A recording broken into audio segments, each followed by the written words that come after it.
Pronto, então agora a gente vai falar dos corticoides, né, que são os anti-inflamatórios esteroidais.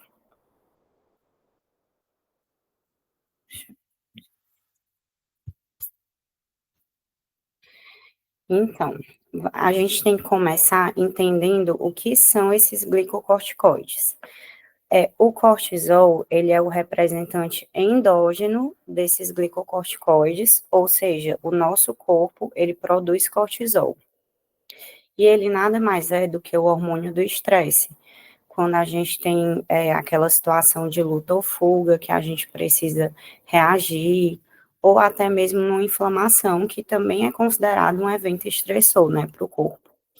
E aí, como é que eles fazem isso, esse processo? Eles fazem isso às custas de glicose. E é gerado uma inflamação generalizada para combater esse evento estressor, como eu falei. E aí, os glicocorticoides sintéticos são aqueles que a gente dá para o nosso paciente quando a gente tem uma inflamação patológica excessiva, né? Eles são, inclusive, mais fortes do que os não esteroidais. E aí, como é que eles fazem isso? Eles vão bloquear o eixo do nosso cortisol endógeno, através do feedback negativo. Ou seja, se eu estou dando corticoide por fora, meu corpo vai entender que não vai precisar estar produzindo. E aí, com isso, eu consigo, através da posologia adequada, da dose adequada, fazer o controle da inflamação, porque eu vou agir imunossuprimindo o organismo. Sendo que, como eu falei, ele faz isso às custas de glicose, porque ele é um hormônio catabólico. Então, primeiro ele vai usar ali a glicose do fígado, depois ele vai usar as proteínas dos músculos. Então, muitos dos efeitos adversos desses medicamentos vão vir justamente disso. E aí, só para vocês saberem que eles vêm, os glicocorticoides são produzidos lá no córtex da glândula adrenal, a partir de esteroides, mais especificamente na zona fasciculada, como está aí nessa parte do meio. E aí, esse aqui que é o feedback negativo. Lá no hipotálamo vai ser produzido o hormônio CRH, que vai estimular a hipófise anterior a produzir o hormônio ACTH, que por sua vez vai agir lá na adrenal para que seja produzido o cortisol. Então, se eu dou o cortisol de fora, eu vou estar bloqueando esse eixo e meu corpo vai diminuir ou até mesmo parar de produzir. E aí, ele tem ação em vários locais do organismo. No fígado, ele vai fazer gliconeogênese, que ele vai querer criar glicose, né, para dar energia para essa situação de luta ou fuga, esse evento estressor, essa inflamação, enfim. No músculo esquelético, ele vai fazer proteólise, porque ele vai querer estar utilizando os aminoácidos também para produzir glicose. Nos rins, vai haver retenção de água e sódio. No tecido ósseo, vai ter aumento, aliás, diminuição da absorção intestinal e reabsorção renal de cálcio, o que vai acabar podendo levar a uma osteopenia ou até mesmo uma osteoporose. Como ele é o hormônio do estresse, ele vai atuar também no sistema nervoso central, alterando o humor, alterando o sono. E aí, por conta daquele feedback negativo que eu falei para vocês, a gente precisa ter muita atenção na hora de retirar o corticoide que a gente dá para o nosso paciente, porque senão o nosso corpo meio que não vai entender que, nossa, tinha cortisol, agora não tem mais. Ele tem que ir voltando aos pouquinhos a produzir pelo nosso próprio organismo, né? E aí, também tem ação no tecido conjuntivo, ele vai inibir a proliferação fibroblástica e a formação de colágeno, deixando a pele mais fina. No trato gastrointestinal, ele vai aumentar a secreção de ácido gástrico e pepsina, o que vai poder estar levando a úlceras e sangramentos. Ele estimula o apetite, ele facilita a maturação fetal, que é algo que vocês vão ver lá na GO, na pediatria. E tudo bem até aqui, gente? Tá dando para entender?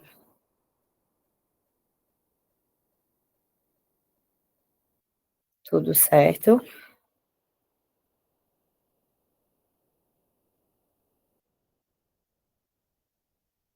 Tá tudo certo, sim. Pronto, perfeito. Vamos continuar então.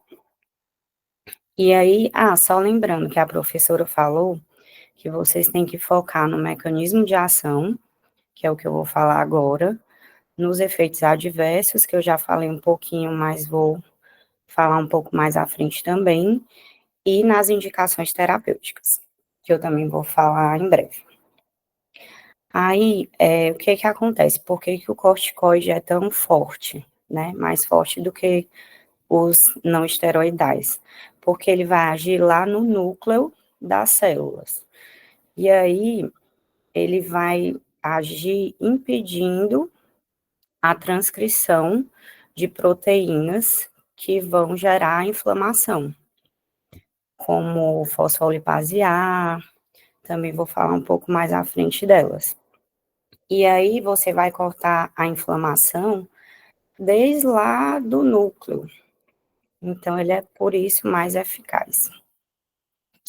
Aqui a gente tem aquela imagem, né, dos não esteroidais, que eles iriam agir na lipoxigenase e na ciclooxigenase, impedindo essas cascatas que vão levar aos leucotrienos e aos prostanoides. O corticoide não, ele vai agir na fosfolipase A, lá em cima, e entre outras proteínas também, ou seja, não vai ter nem a síntese dessas proteínas. E aí, como é que ele faz isso? Ele vai alterar a transcrição gênica, inibindo NF-kappa-beta e AP1, que são proteínas que são fatores de transcrição envolvidos no controle da expressão dessas outras proteínas que levam à inflamação. E aí, inibindo síntese e expressão das citocinas pró-inflamatórias, a fosfolipase A, como eu falei, e, consequentemente, a COX, vai impedir degranulação de mastócitos, vai inibir linfócitos T e B, então ele age tanto na imunidade inata como na adquirida.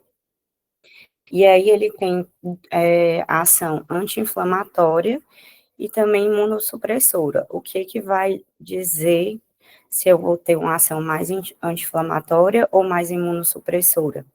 É a dose. Uma dose de 0,5 miligramas por quilo de peso, ela vai ser uma dose anti-inflamatória. Já uma dose maior, de 1 miligrama, é uma dose já imunossupressora. Só que aí vocês não têm que se preocupar com isso, é só a título de curiosidade, tá? E aí aqui é só para mostrar que a gente vai ter glicocorticoides de curta duração, de duração intermediária e prolongada. Aí quando é que eu vou pensar em usar um corticoide de curta ou intermediária duração? Vou pensar num evento ali mais agudo. Já um de duração prolongada, vou pensar em alguma doença crônica, como as doenças reumatológicas, enfim. E aí, os usos terapêuticos, né?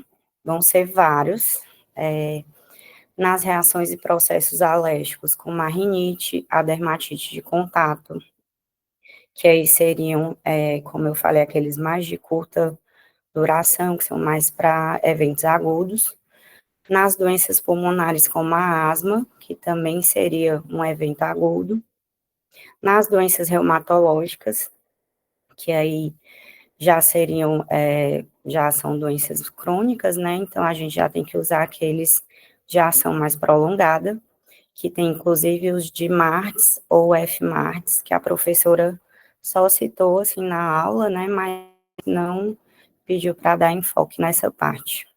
E aí a gente usa eles na artrite reumatoide, no lúpus, e só lembrando que esses DMARDs, eles vão ser contraindicados para pacientes gestantes.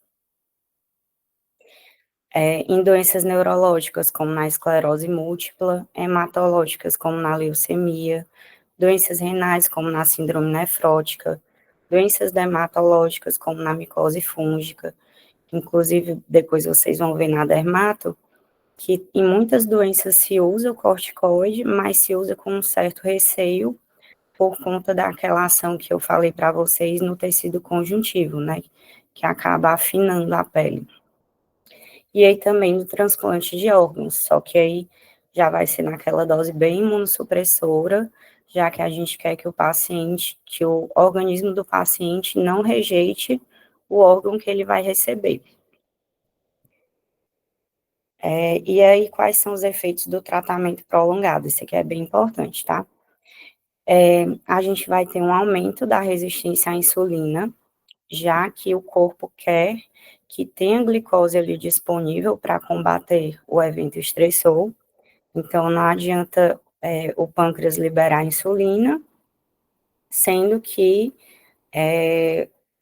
o corpo, todos os tecidos vão estar precisando dessa glicose. Não tem por que ele botar de volta. Pera, gente, confundi. Não tem por que ele colocar a glicose para dentro das células se ele vai estar precisando da glicose livre para poder combater o evento. E aí, como eu falei, tem a supressão do eixo hormonal fisiológico, né? Que inclusive tem que fazer o desmame e tudo mais. A gente vai ter atrofia muscular por conta que a gente vai estar perdendo aquelas proteínas para produzir mais glicose.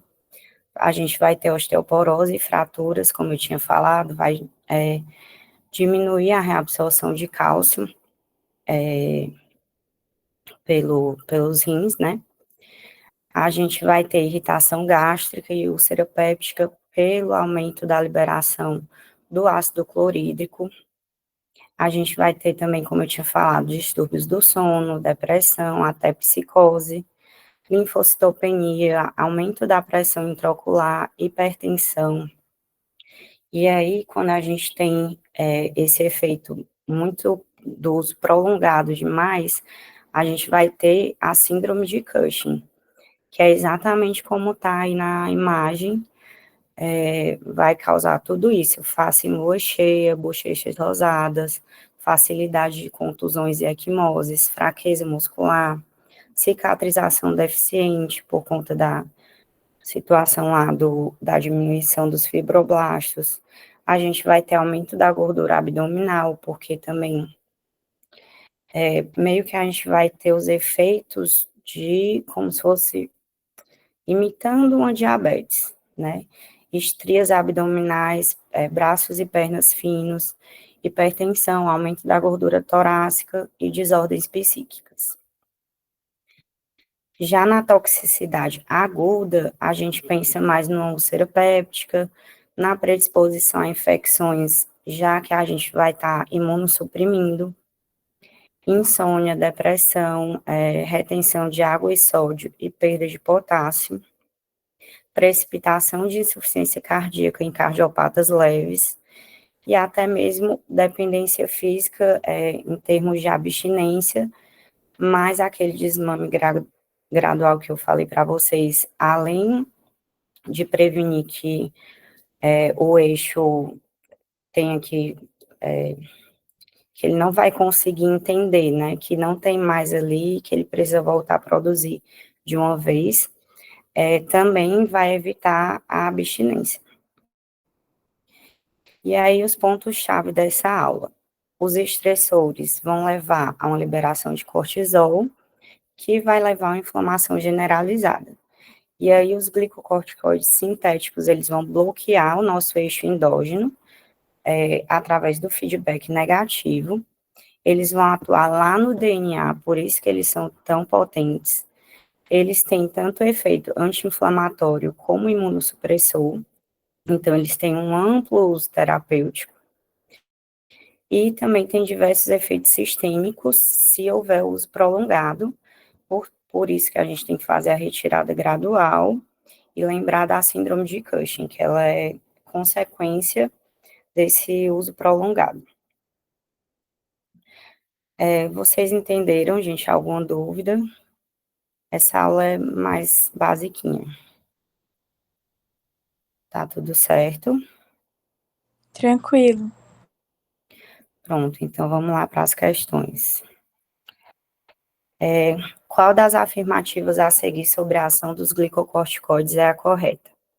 A. Os glicocorticoides pertencem à classe dos hormônios esteroides, sintetizados na medula da glândula adrenal. B. No metabolismo de carboidratos, os glicocorticoides antagonizam várias ações periféricas da insulina, tendo potencial diabetogênico. C. Os glicocorticoides são comumente utilizados no tratamento de doenças reumatológicas, exceto na artrite reumatoide. Ou D. Com doses baixas de glicocorticoides, espera-se um efeito de imunossupressão, enquanto com doses mais elevadas, obtém-se um efeito anti-inflamatório. Vou dar uns segundinhos para vocês responderem.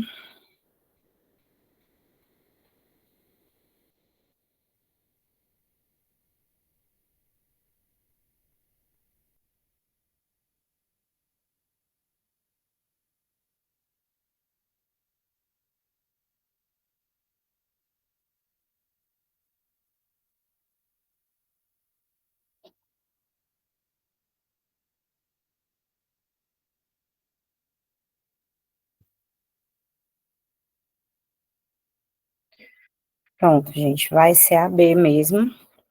Na letra A, o que está errado é que eles não são produzidos na medula, e sim no córtex da glândula adrenal. A letra B, realmente, eles antagonizam várias ações periféricas da insulina, como eu falei, porque a gente quer que a glicose fique no sangue, e então isso vai acabar tendo um potencial meio que semelhante a uma diabetes, ainda mais se for um uso mais crônico. E aí, na C, eles são utilizados, sim, na artrite reumatoide, inclusive tem aqueles DMARDs, né, que eu falei, ela também citou na aula. E na letra D, seria o contrário, a dose mais baixa, ela vai ter um efeito mais anti-inflamatório, enquanto a dose mais alta vai ter um efeito mais de imunossupressão. Aí, questão 2, correlacionando o efeito indesejado na terapia prolongada com os corticoides, associado ao mecanismo de ação do fármaco. Qual é a alternativa correta? A. Hiperglicemia, devido ao aumento da sensibilidade à insulina nos tecidos periféricos. B. Osteoporose, pelo aumento da absorção intestinal e reabsorção de cálcio. C. Predisposição a infecções devido à atividade imunossupressora. Ou D. Aumento da função do eixo hipotálamo-hipófise adrenal. Dá mais uns segundinhos para vocês responderem.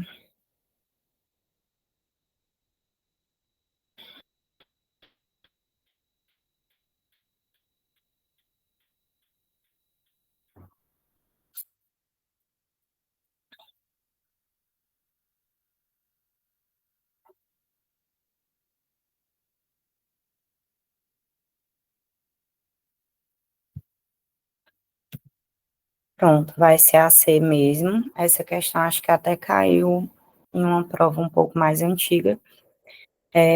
Você vai estar predispondo o paciente a infecções porque ele vai ter uma atividade imunossupressora. A letra A, na verdade, a hiperglicemia acontece, mas é devido ao aumento da resistência à insulina, não da sensibilidade, né? Senão seria o contrário. Osteoporose, pela diminuição da absorção intestinal e reabsorção de cálcio. E na D, a gente vai ter uma supressão do eixo hipotálamo e hipófise adrenal por aquele feedback negativo, né? E é isso, gente. Alguma dúvida? Obrigada pela atenção de vocês. Qualquer coisa estou à disposição. E boa prova. Vai dar tudo certo.